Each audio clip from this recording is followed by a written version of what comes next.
What's going down, everybody, and welcome back to another CAD Pop Patreon Deck Tech. This week, Xyris and Brudiclad. Let's hit it right now.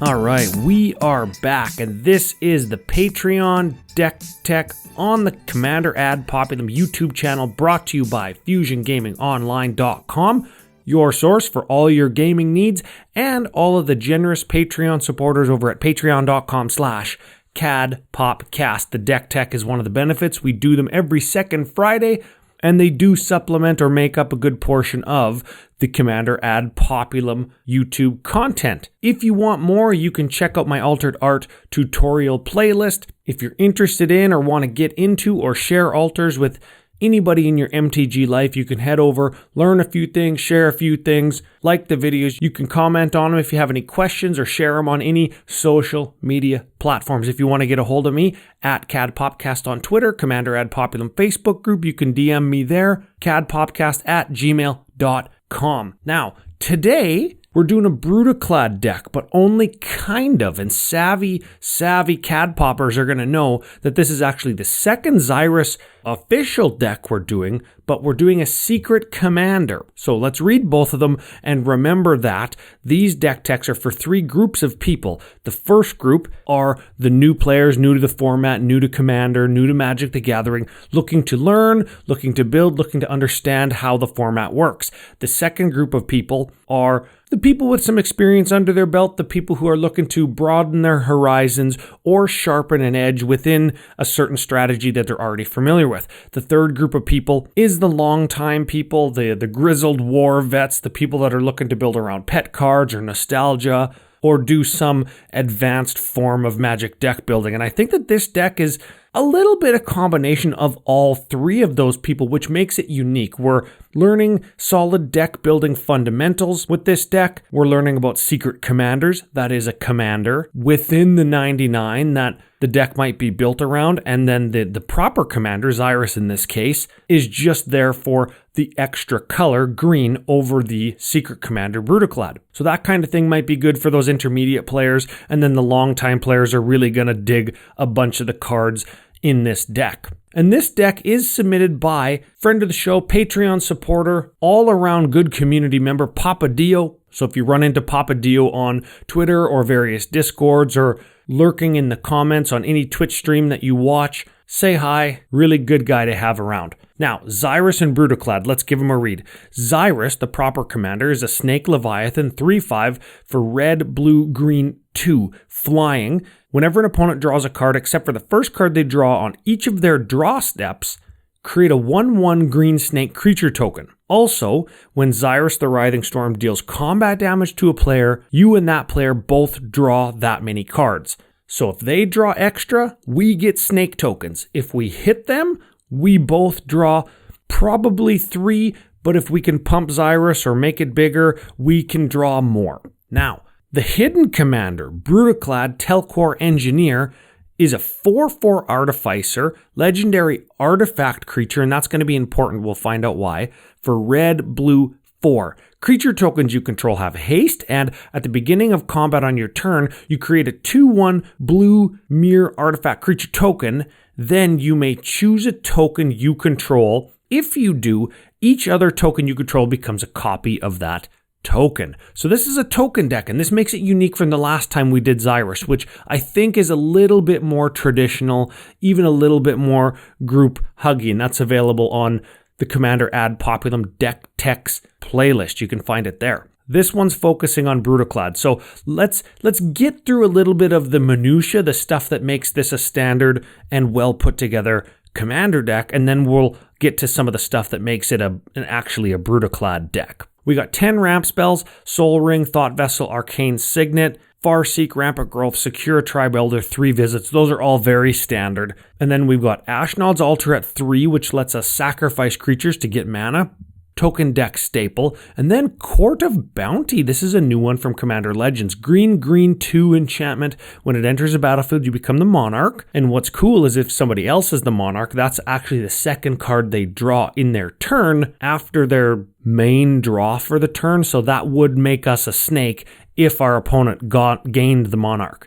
Also, at the beginning of your upkeep, you may put a land from your hand onto the battlefield. If you're the monarch, instead you may put a creature or land card from your hand onto the battlefield. So this ramps you because you can play an extra land, or if you're the monarch, you can just forego all ramp and put a creature right onto the battlefield. That was probably going to cost you more mana than 0. So those are our ramp cards. We've got an interaction section that's full of just the standard permission and removal control type stuff like the Blasphemous Axe, Chaos Warp, Counterspell, Cyclonic Rift, Reality Shift, Amphin Mutineer, which is a new one. When it enters the battlefield, you exile up to one target non-salamander creature, and its controller gets a 4/3 blue salamander creature token. What's interesting about this one is if we exile one of our own things, we get a token, and then Brudiclad can make that token into whatever we want, or if we've got a bunch of small snakes, we can make all our snakes into a 4/3 blue salamander creature token and effectively give all our snakes +3/+2. Also, it's got Encore for 6, which when it's in your graveyard, and for each opponent, you create a copy of it so you can get 3 opponents as best creatures and just give them 4/3s. That might just be throwaways compared to their best thing. We've got a Druid's Deliverance, which is a fog, and then you populate, so you make a copy of a token. And then we've got a Spell Swindle, which is counter a spell, then create treasure tokens equal to that spell's mana value. So those are tokens. Brudiclad can turn those tokens into better tokens, or turn all of your other tokens into treasure tokens, and then we can sacrifice them for a whole ton of mana. It works both ways, so just remember that. Before we get to it, before we get to the Brudiclad portion, technically this is a Xyris deck, and I think it's important to mention all of the stuff that makes it a Xyris deck first, because when you're building a secret commander, hidden commander, jack-in-the-box commander, whatever you want to refer to it as, it's important to play to the strengths of your actual commander to make the deck function.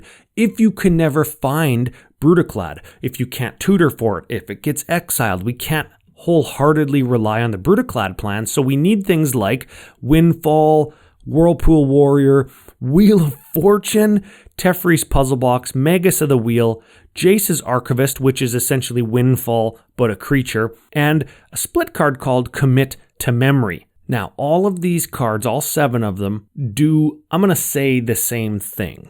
And what that thing is everybody discards their hand and draws 7, or draws that many, or draws cards equal to the greatest number that any player discarded. That's what Windfall does, that's what Wheel of Fortune does, Whirlpool Warrior does it, Magus the Wheel, they all do it. And the point of having these, not only can you catch up if you're behind on cards, like in Windfall's case, but you're making all of your opponents draw a ton of cards. And whenever an opponent draws a card, except for their first one during their draw phase, you're going to make snakes. That's important. You're going to make a ton of snakes. Wheel of Fortune is going to net you 21 snakes, 21 power for 3 mana off a Wheel of Fortune, and you're going to have a new mitt of 7 cards. That's why it's important, because it's good with the commander, regardless of the secret commander, and it's good in general because you're drawing 7, making 21 power for 3 mana. That's just a good deal. The second portion of the deck that's dedicated to Xyris is a little bit of a group hug section, and there's 8 cards here too. Temple Bell, Rites of Flourishing, Kami of the Crescent Moon, Fervored Visions, Dictative Crufix, Coveted Jewel. All of these let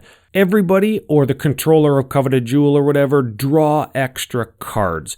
There's a Heartbeat of Spring, which is a mana doubler for everybody. There's a Dual Nature, which is a token copier or a creature copier. It makes a token. We want this because, remember, we can cast non-tokens and then we get a token copy of them. So again, good card, plays into the commander strategy, makes the deck a little bit more well-built or well-rounded, and works with our secret commander, which is where we're going to go now. The most important thing about running a secret commander or a hidden commander is the ability to find that commander. And we've already covered 15 cards that let us draw massive amounts of cards, which is step 1, I think. And then step 2 maybe they're interchangeable, maybe this is step 1, is tutoring. And we've got 3 tutors. We've got a treasure mage, which lets us search for a 6-drop artifact, which Brudiclad is a 6-drop artifact. We've got Fabricate, which lets us search for an artifact, and it is an artifact. And then we've got a Time of Need, which is actually a green sorcery for green 1. Search your library for a legendary creature card, put it into your hand, then shuffle. This is like Demonic Tutor in green for legendaries, which Brudiclad is. But in addition to Brudiclad, we actually have 2 other legendary creatures that might be like your super hidden commander, right? And those are Morog, Fury of Akum. This is each creature you control gets +1/+0 for each time it's attacked this turn. And Landfall, get an extra combat phase. And you remember, we can play extra lands with the Rites of Flourishing and a couple other cards we're going to cover in a second. And we might just have 21 power worth of snakes that now become 2/1s, 3/1s, 4/1s if we're landfalling in the right order with our normal land drop, Rampant Growth land drop, Sakura Tribe Elder land drop, Rites of Flourishing land drop. You can see how it can get out of hand quickly. And that's if we don't even have Brudiclad, who made all of our 1/1 snakes into 4/3 salamanders, and then we give them +1, +2, +3 with all those same cards. Or if we make all of our tokens into blue and red flying insect tokens, because we have one of those the Locust God gave us, a 4/4 for 6 flying. Whenever you draw a card, which is all the time in this deck, we get a blue insect creature token. So now all of a sudden, we get 21 snakes from Xyris after a Wheel of Fortune, and then we get 7 more for a total of 28 because we have a Locust God, and then we make them into whatever. Even if we make them into 2/1 blue mirror creature tokens, we've doubled their power, and then we play a land and attack again, so they're 3/1s. Then we crack a Sakura Tribe Elder, get a land, get another combat, so now they're 4/1s. The deck becomes very aggro very quickly, and it's predicated on those 3 extra secret commanders, Brudiclad being the chief among them, and the 3 tutor cards that find us our Brudiclad, and all of the card draw that finds us our other hidden commanders.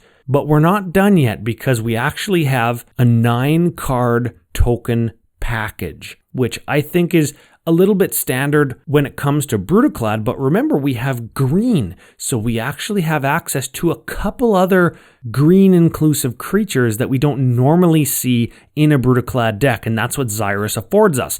The first of which is Wayward Swordtooth. This is a 5/5 for 3 that can't attack or block unless we have City's Blessing, which is 10 or more permanents, which is not a big deal at all. But it lets us also play an extra land. So all that example that I just gave with Morog and Brudiclad and Locust God and drawing cards and land drops, add another land drop in there because Wayward Swordtooth.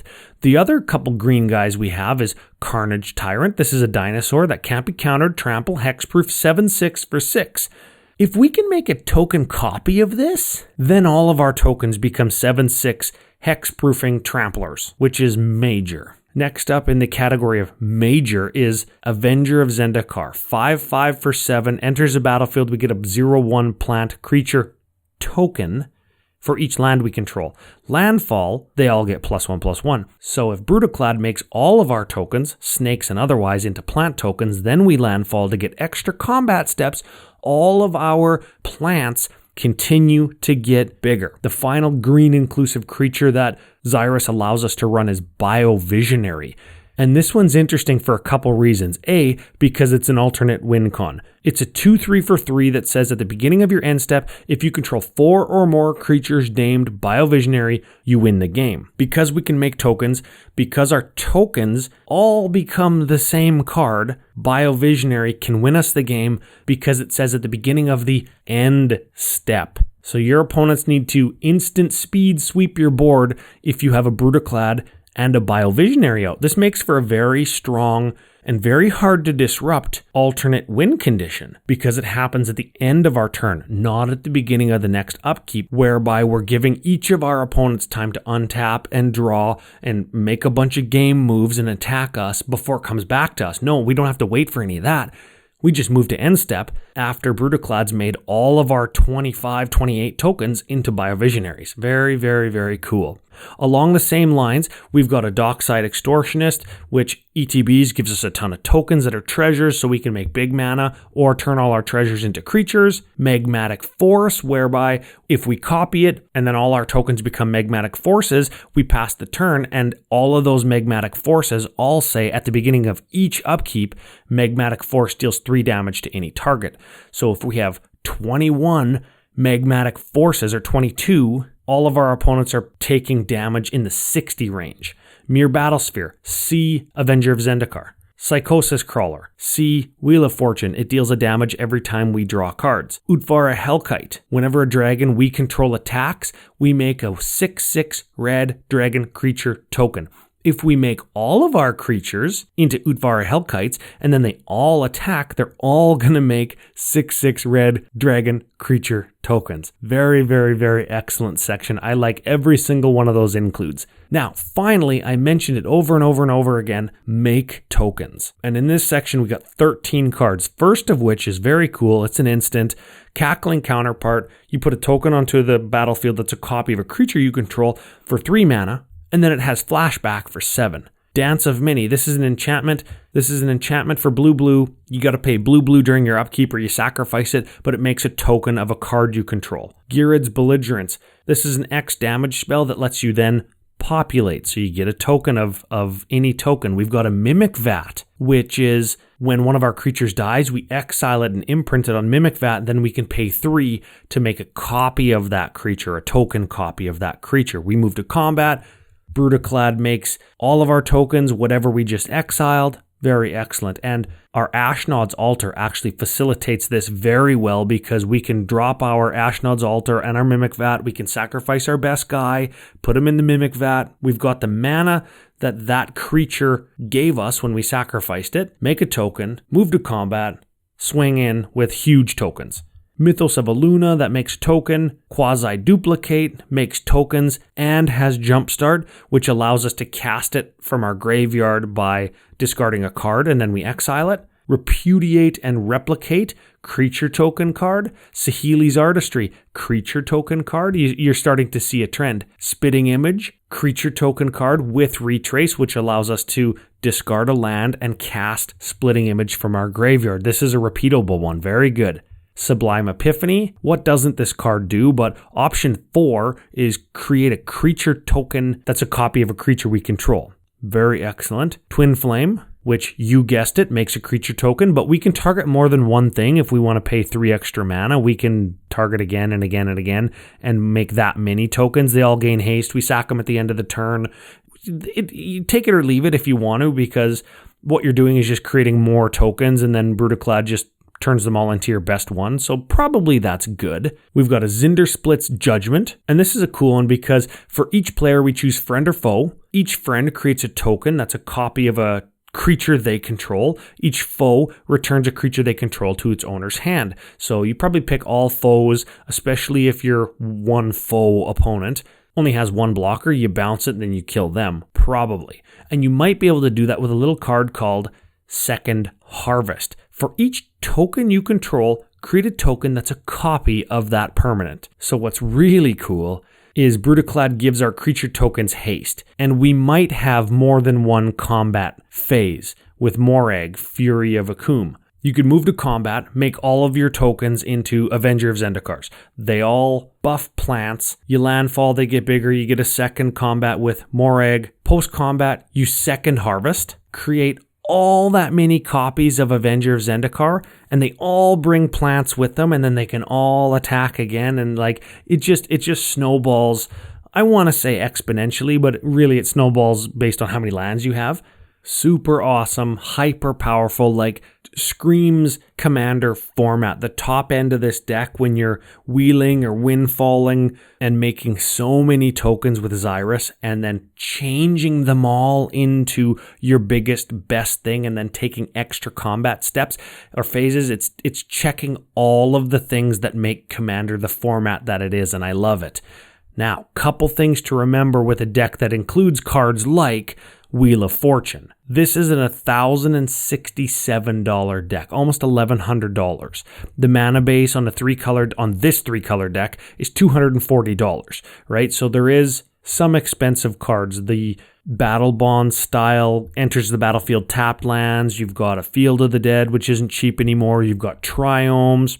There are some expensive interaction cards like Cyclonic Rift is not super cheap. There's just random stuff that might make a commander deck like this expensive. So just watch out for those. And for the newer to intermediate players, like really do your research in how text boxes are formatted and see if you can find something similar. A simple Scryfall search for a certain effect in like the card text box might yield something very same. Like if you wanted Wheel of Fortune, you might be able to find Magus of the Wheel, like both are in this deck, like Populum hasn't done that already, but you might also be able to find Wheel of Fate, Valakut Awakening, or Wheel of Misfortune, all cards that have a similar kind of effect but are far less money. So just watch out for those and do your research. All in all, crazy fun, mega powerful cards that people love, like Avengers Zendikar, and making copies and changing combat math and all these fun things, like I said before, that make the format what it is. So for the long-time players, the players that really have a good feel for the format, and the players that know what the format was back in 2010, 2012, this deck epitomizes what the format has evolved into, up to and including kind of what CEDH feels like with the inclusion of that Dockside Extortionist. And my only suggestion over and above like doing your research and try and find suitable analogs for Wheel of Fortune is maybe find something that you can dump X mana into, like an X damage spell, Comet Storm, or something like that, because you can actually move to combat, turn all your tokens into treasures if you cast your Dockside earlier in the game, and then you have an outlet for infinite mana. Not infinite, but you have an outlet for a huge amount of mana in case attacking isn't a viable option, or somebody maybe like instant speed Psych Rifts you, blows out your whole board. You can instant speed in response to the Cyclonic Rift, sack all your treasures, and hit somebody with a Comet Storm and kill them. That's an inclusion that I would try to make. And honestly, I'd probably cut a group hug card just so I'm giving my opponents a little bit less advantage. And I don't think that you would miss one of those 8 cards very much, because people wise up to Xyris pretty quick, and you can only front that political facade for so long before your meta or play group knows that that's not going to fly, or you're only giving them extra cards so you can get extra tokens. So those are my suggestions. That's how I feel about the deck. Love the representation of the format over the 10 or 12 years that it's existed. I love how this deck summarizes it all. Big thanks to Papadio for sending it in. Big thanks to FusionGamingOnline.com, your source for all your Xyris, Brudiclad, Morag, and Locust God needs. And of course, big thank you to all the Patreon supporters over at patreon.com/CADPopcast. You can get your deck featured by heading over, finding an appropriate reward tier, pledging, supporting the show, and helping me bring the content to everybody who listens and enjoys. Don't forget, like this video, share it, check out the altered art content, and a subscribe on YouTube goes a very, very long way. Even if you're listening to the podcast version of this, hop over onto YouTube, hit subscribe. It helps the channel out a ton. And with that, everybody, I will see you next Wednesday.